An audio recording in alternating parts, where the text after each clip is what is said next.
Avoid it like a plague. Yeah, I said so. Jealousy.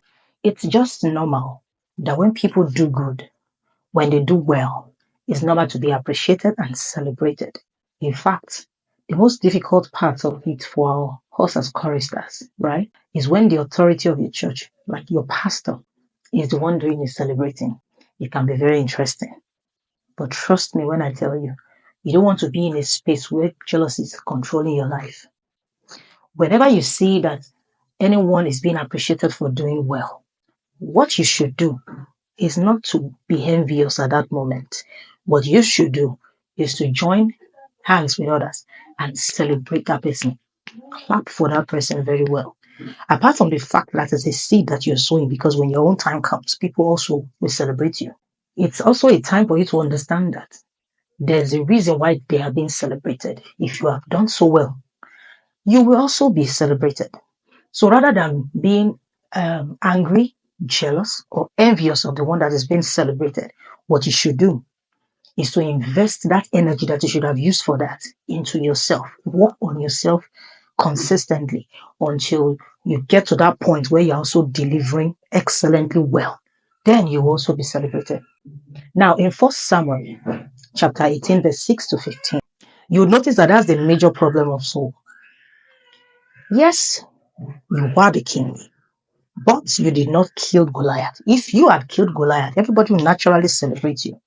So, but the little boy, the shepherd boy, killed Goliath. So it's just natural that everybody celebrated the fact that because of this little boy, we're not in captivity. But instead of Saul to even be happy that at least in my kingdom, I'm able to get somebody that can get the job done and even reward him, rather, he was filled with rage. The Bible said he was so angry. Just like the case of Cain and Abel. Cain and Abel, they both offered offering, but Abel did a good job and God accepted it. On the other hand, Cain did not do a good job. So I wonder why he's angry that Abel is being celebrated and he is not being celebrated. Rather than seeing where he got it wrong and work on being better. You see, jealousy, it attracts an evil spirit that specializes in tormenting the soul, what we all popularly know as depression.